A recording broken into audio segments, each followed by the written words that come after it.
Welcome to the Academic Writing Amplified podcast. On this podcast, we believe that the culture of academia needs to change radically. Women and non-binary people are revolutionizing academia within institutions that were not built for us. If you're ready to reject the culture of overwork, kick guilt and overwhelm to the curb, and amplify your voice to make a real impact on your field without breaking down or burning out, you're in the right place. With our team of experienced writing coaches as co-hosts, we'll share insights and talk to inspiring guests to bring you the practical strategies, systems, and mindset shifts you need to find time to write, publish work you love, and design your career on your terms. And it all starts with writing. Let's go. Hello, everyone, and welcome to Academic Writing Amplified. I'm Kathy Mazak, founder of this podcast, and Scholar's Voice, the professional development company that helps academic women and non-binary professors write and publish to the level in line with their expertise. I'm so excited to let you know that our Navigate program is now open for enrollment. Yes, that means that we are accepting applications. So all you have to do is go to scholarsvoice.org/navigate, where you will find all the program information, including program pricing, all the modules, how the calls work, call date and time. And you will see that our applications are open. So when you look at that pink button at the top of the page, it should say apply now. Now, our applications are only open until April 19th. And our application process is a 3-step process. First, a really quick application that you can fill out on your phone. So if you're listening to this podcast on an app on your phone and you're not driving, then right now you can go to scholarsvoice.org/navigate, find that pink button. You can fill this little application out even as you're taking your walk. And once that application is accepted, then you will get a link to take our Navigate benchmark assessment, which is our tool that we use to measure your progress throughout this process of developing your writing and publishing.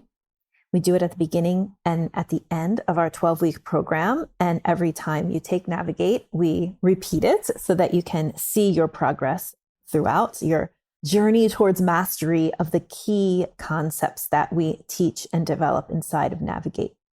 Once you've done the benchmark assessment, which really doesn't take that long, it's about 20 multiple choice questions, it's totally straightforward, then you will also get the link to schedule a quick 30-minute pre-enrollment call with me. So that means that you get to talk directly to me, get all your questions answered about the program. I go through a process during that pre-enrollment call where we are both figuring out whether Navigate is the right next step for you. And if we both decide that it is, then I'll invite you to enroll right on the call. So go to scholarsvoice.org/navigate and apply for Navigate today. I have such a treat for you today, an interview with a Navigate participant, Cindy Cordoba Arroyo.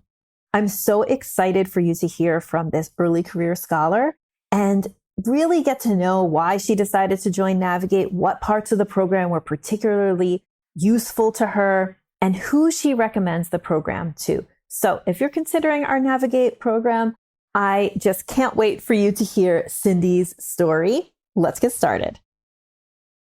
Hello, and welcome to the Academic Writing Amplified podcast. I have a special guest today, and I'm going to let her introduce herself. So please introduce yourself. Tell us your name, your field of study, a little bit about the work that you do. Hi, everyone. I'm Cindy Cordova. I'm an assistant professor at Cal State Polytechnic University in Pomona, and my field is clothing and textiles, specifically circularity and sustainability. I love that. I think it's such an interesting field of study. And I don't think we've ever had anybody in the programs who's in that very particular niche field. So it was so cool to work with you in Navigate. So basically today we're going to talk about why you wanted to join, what happened when you joined Navigate, and kind of how things are going for you now. So to start out, like if you can think back to when you were considering joining Navigate, like what made you want to join? What attracted you to the program? It attracted me the idea to redefine my academic life. I wanted to define it in my own terms, having a balance between research and teaching and service responsibilities, and being able to feel that it was fulfilling but not burning me out. So that's my main motivation to join Navigate. I love it. That's great because I really hope that, like we'll talk about whether you feel like you're on the road to all of those things happening. So if you were able, so again, like thinking about your reason for joining and trying to create a sustainable career without burnout, what would it mean to you if you could do that?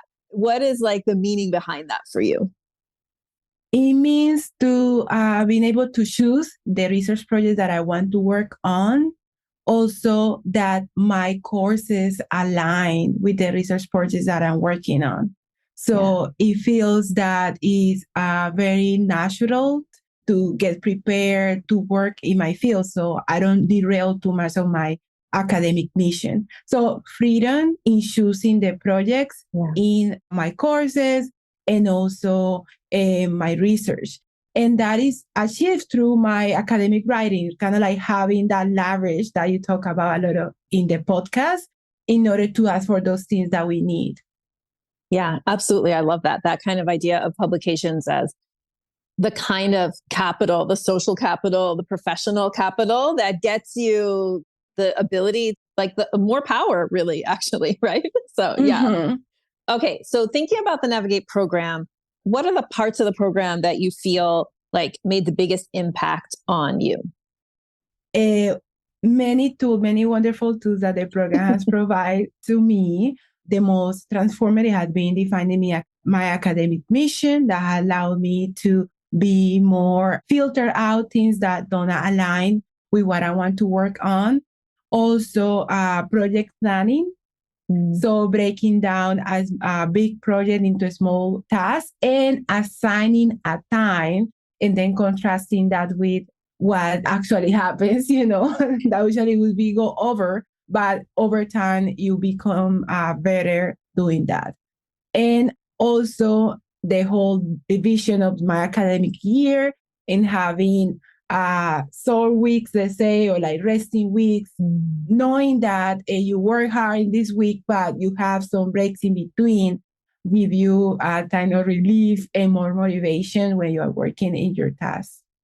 Yeah, I love that. That's such a great, actually kind of like a summary of the program as well. I love how you said academic mission, breaking projects into tasks, assigning the tasks time, and then adjusting and iterating and understanding more deeply, right? Like how long it really takes you to do things and being open to that being like a process that you're learning instead of something you have to like nail the first time. So yeah, love that. Thank you. Awesome. Okay. So what are the things you feel like the most actionable things, items, tools that you're using like in your everyday life as a professor? Having a weekly planner, a weekly plan, and allocating. I also read your book, and that idea that we had to write every day, probably that's not sustainable.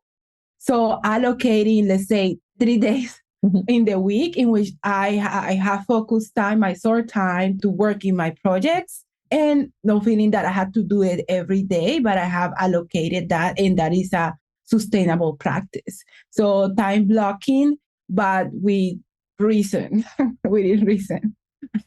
Yeah, I love that. That's great. Okay. One of the things that we talk about in Navigate is the idea of the low-hanging fruit project, right? So at the beginning of the 12 weeks, we ask you to identify a low-hanging fruit project. And then we're working really hard throughout the program to help you get that project submitted by the end of the 12 weeks. Not everybody does it. So I'm wondering, what was your experience Were you able to submit your low-hanging fruit project in that first round of Navigate that you took? Or how did working with the low-hanging fruit project turn out for you?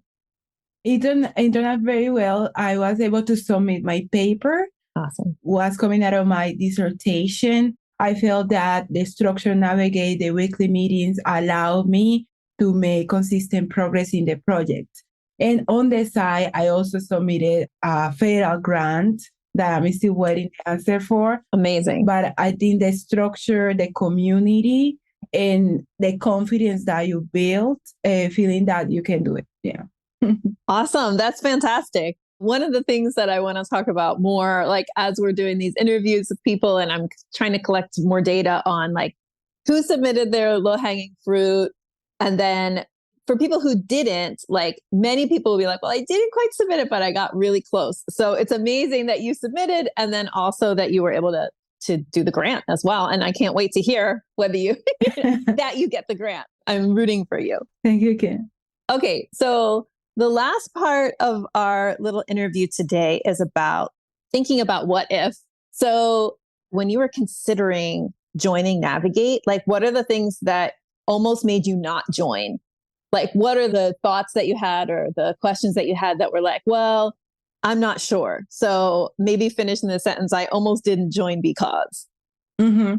Because of the financial commitment.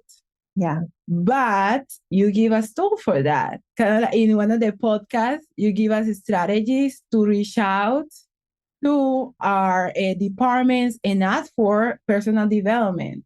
And that was exactly that I did because I was completely buying into the program. So it wasn't that I was having doubts about how the program will benefit because I knew and I also listened to other testimonies. But the financial commitment that I went to my deans and with my research funds and also other personal development funds, they directly purchase the program. So that's why don't hesitate because, our universities want us to thrive. That is the goal, right? Yeah. And in order to try to, we had to have a healthy work routine as scholars. So reach out and you will find the money. Yes, I love that. So many people are yeah, I can't do it because my university, I don't think they would give me the money, but they don't ask. Yeah. You have to ask. Yeah, you have to ask. They definitely won't give you the money if you don't ask. Yeah, at the front. Yeah. Yes. Awesome. That's great. Okay. So tell me was your, or is, because you're still with us in round 2, what's your favorite part of working in this program? What has been your favorite part of Navigate? No, the community is definitely my favorite part. Yeah. The meetings every week, listening to other scholars on struggles and solutions in navigating similar issues, feeling part of that community is very fulfilling to me. Yeah, it's a beautiful group. Okay, so the last question is, who would you recommend Navigate to and why? I highly recommend Navigate because I believe in the need of defining our academic careers. If you want to be a scholar, you love your field, it is important that you establish a routine and you know why you're doing this and how you're doing them. So that's why Navigate gives you those wonderful tools to feel fulfillment and, contribute even more to the community. Awesome. Thank you, Cindy, so much for taking time to be on the podcast and talking about Navigate. And we'll see you soon. Thank you. Thank you so much for spending your valuable time supporting yourself and your writing by listening to this episode. If you like what you heard today, the best way to say thank you is to hop on over to Apple iTunes and write an honest review. The more reviews, the more amazing academic women and non-binary people will find this podcast. So go write one now.